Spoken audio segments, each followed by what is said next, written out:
Let's begin our TNOTES for oscillations. An oscillation is a periodic motion that repeats over time. There is a certain kind of oscillation called a simple harmonic motion, also known as isochronous oscillation. The definition is that it is a periodic motion where the restoring force and acceleration is proportional to the displacement and in the opposite direction of that displacement. The oscillation has the same amount of time for its back and forth motion. Its acceleration and velocity are constantly changing. A pendulum is an example of a simple harmonic motion. Here we have the string that is attached to a bob. The fixed point, also known as the equilibrium point, is located here in the center. And as the bob swings back and forth, you will have an increasing and decreasing of both the acceleration, the velocity, and the distance from the fixed point. Let me show you an example of simple harmonic motion. Here's a pendulum that has a pen attached, and the pendulum is swinging back and forth. If the paper on this conveyor belt is not moving, then we know that as the pendulum swings back and forth, you would just create a straight line. If the person begins to roll and spin this part right here so that the conveyor belt moves the paper and the pendulum is still swinging, you would create a wave, a sine curve. So you would actually create a motion that looks like this.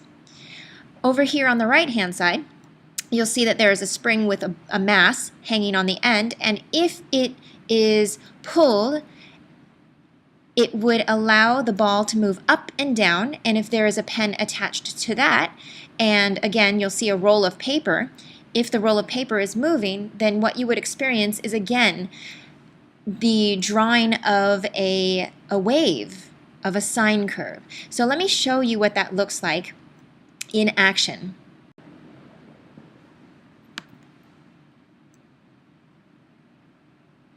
So here we have a spray paint can attached to some long springs. There's the roll of paper, and we have a coil of string that we're going to pull in order to rotate the paper or to move the paper. Here we have the man who's going to set up the spring.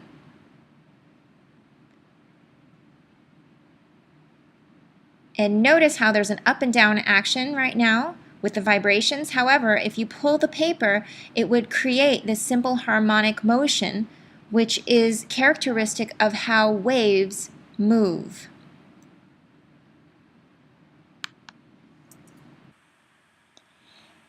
There are certain conditions that must be true in order for an oscillation to be called a simple harmonic motion.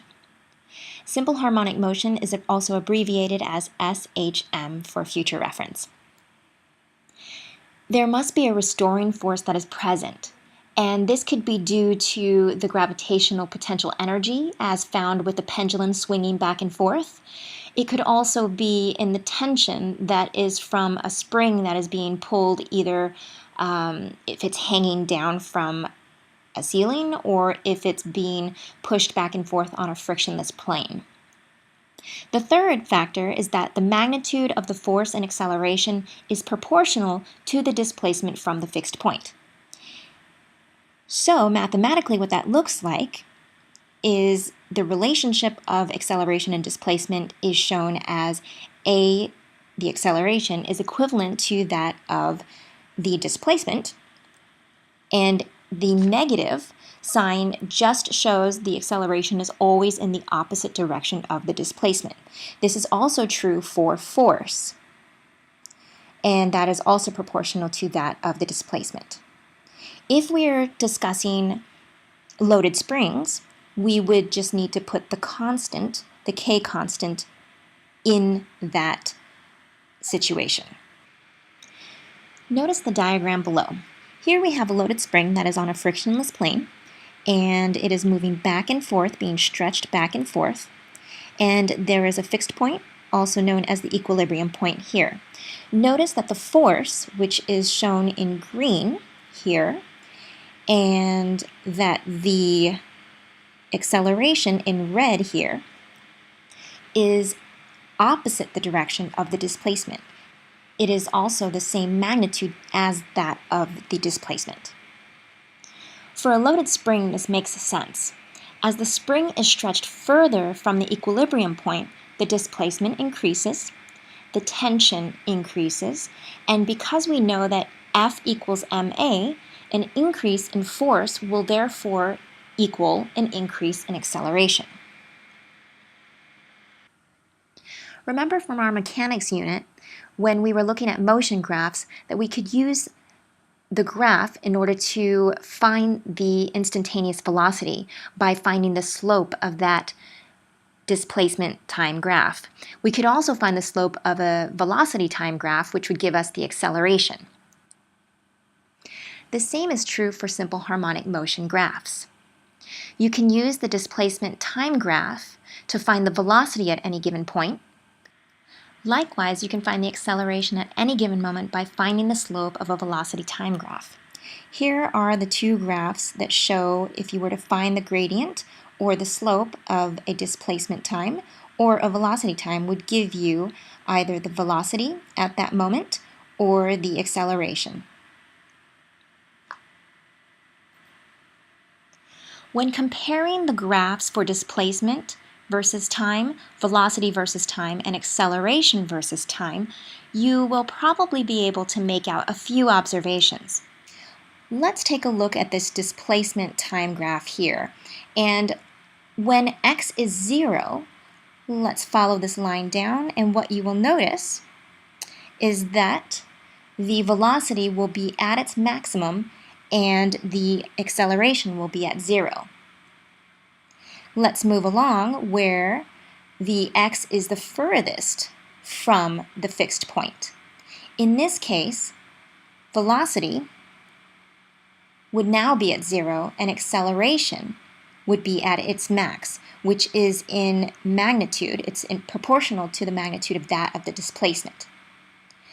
From here, when the displacement is the furthest from the fixed point, let's bring it back. So now the displacement is again back at 0. So as it is returning, what we are noticing is that the velocity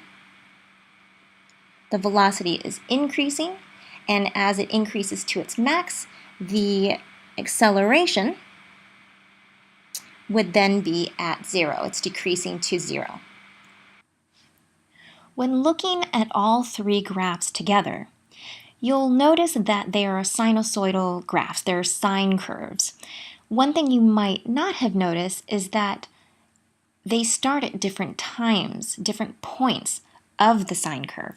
We call this a phase difference. So there is a difference in time, or the stages, which one wave begins in comparison to that of the other graphs.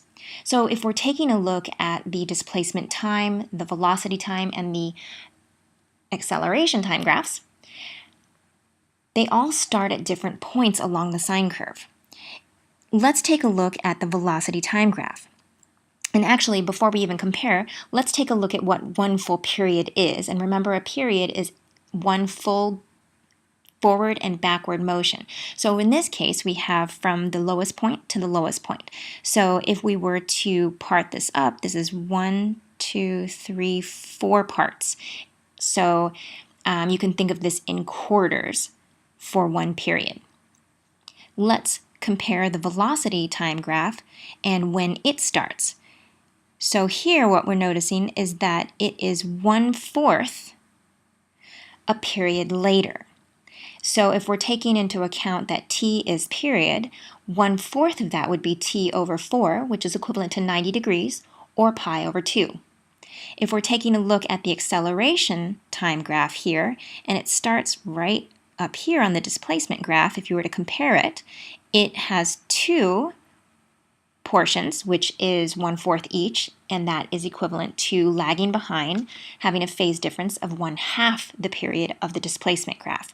So we have t divided by 2, also equivalent to 180 degrees, or in radians, pi.